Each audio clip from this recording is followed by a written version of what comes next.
Tom jocoso e zombaria é bem melhor do que hipocrisia. Olá amigos do Logos Apologética, bem-vindos de novo ao vídeo sequência das respostas ao Yuri. Aqui nós vamos analisar algumas das partes subsequentes do vídeo dele. Vamos lá, roda! Para ver se eu consigo refrescar um pouco a sua memória.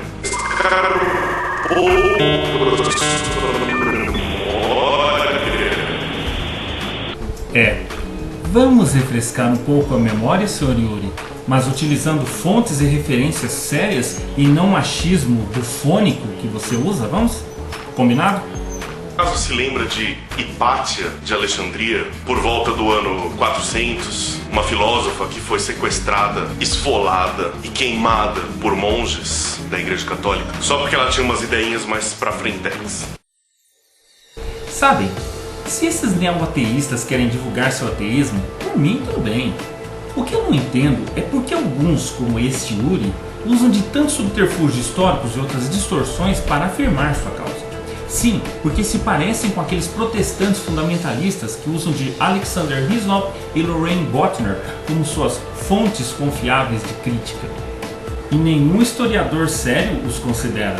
Pois é, daí vemos quanto o neo-ateísmo usa de propaganda difamatória e outras falácias por associação para formularem suas acusações. Lembremos que foi também graças à propaganda difamatória de Goebbels contra a igreja que eles conseguiram em grande parte apoio para persegui-la. Bom, vamos nessa parte agora refutar o Yuri sobre a questão da história de Hipátia. Primeiramente, vamos falar um pouco sobre essa mulher para que se possa entender melhor o contexto. Antes de mais nada, vamos deixar bem claro. Lembram-se do que o Yuri falou? Uma filósofa que foi sequestrada, esfolada e queimada por monges da Igreja Católica. Yuri, eu acredito que você é melhor como biólogo do que como historiador da ciência, hein? Você está lendo muito Carl Sagan, meu amigo. Devia ler mais livros de histórias verdadeiras da ciência, certo? Bom, mas pelo menos o Yuri foi mais genérico, não é, Emerson? Ele pelo menos não disse que foi São Cirilo, como a maioria de alguns críticos dizem, não é? Exatamente, meu amigo. Normalmente os críticos dizem que foi São Cirilo que fez isso. Outros dizem que foram alguns cristãos. Mas vamos elucidar bem certinho essa história? Essa história que o Yuri conta sobre o assassinato de Hipátia por monges cristãos foi retirada muito provavelmente da ideia de Carl Sagan, que conta como Cirilo, que mais tarde foi canonizado como santo católico, reuniu uma multidão de monges e arrastou Hipátia para uma igreja onde os monges rasgaram-lhe a carne com cacos até que ela morreu.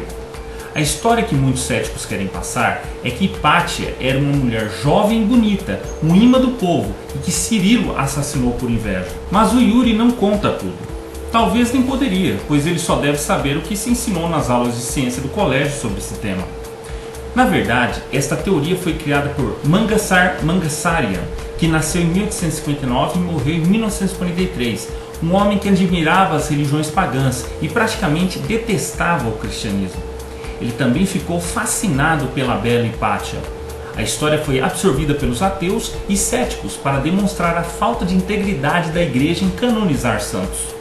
Mas essa história tem 3 falhas. Primeira, Hipátia não era jovem na época, ela era velha. Segundo, não foram monges, muito menos padres, Sr. Yuri, que mataram Hipátia, mas uma turba de alexandrinos liderada por um certo Pedro. A multidão de monges que Mangassara está falando era em torno de vários anos antes dessa cena em 419 d.C. e que resgataram os cristãos da morte dos judeus de Alexandria.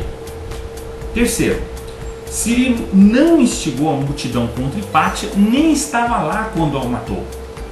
Uma multidão liderada por um leitor chamado Pedro, lembrando que um leitor não era um clérigo, mas sim um leigo, e que ele também não respondia por todos os cristãos. Arrastou-a a uma igreja e rasgou-lhe a carne com cacos até que ela morreu. Isso trouxe grande desgraça, diz Sócrates, na igreja de Alexandria e no seu bispo. Mas um leitor de Alexandria não era o clérigo, e Sócrates não sugere que Cirilo foi culpado. Damácio, na verdade, acusa-o, mas ele escreveu em um tempo bem posterior e afirma que ele repudiava os cristãos. De acordo com Brian Whitfield, da Mercer University, o historiador pagão Damácio estava ansioso para explorar o escândalo da morte de Hipátia e colocou a culpa sobre os cristãos e o bispo Cirilo. Seu relato foi incorporado no Suda e assim se tornou amplamente conhecido. No entanto, Damácio é a única fonte antiga de dizer que Cirilo foi responsável. E nós sabemos que Damácio escreveu em um tempo bem posterior e não morria de amores pelo cristianismo. Atualmente, no filme Ágora, de Alejandro Amenábar, Hipátia é mostrada como sendo jovem, muito linda, um estereótipo hollywoodiano típico, sendo que, na realidade, sabemos que Hipátia, na época em que é mostrada, na fase que estudamos, era velha, mas muito admirada. Eu sou cinéfilo e amo os filmes históricos, mas se eu quero ir bem fundo na história e saber mais da verdade independente dos fatos, eu teria que ir mais fundo. Fica claro que não se pode confiar totalmente num filme desses para se saber tudo de história. É ótimo como chamariz para debates e levantar questões, mas nunca como veio final de tudo ou de todos os fatos. Se quiser realmente conhecer São Cirilo, vá a outras fontes mais sérias. O filme comete várias falhas históricas. Hipátia morreu com mais de 60 anos, enquanto que no filme mostra uma jovem Rachel Weisz.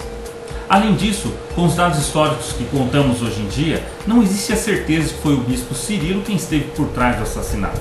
Finalmente, embora em grande parte o filme a retrata como uma astrônoma, provavelmente para forçar as comparações com Galileu, Hipátia era mais conhecida como uma filósofa neoplatônica, uma devota de Platão e Plotino.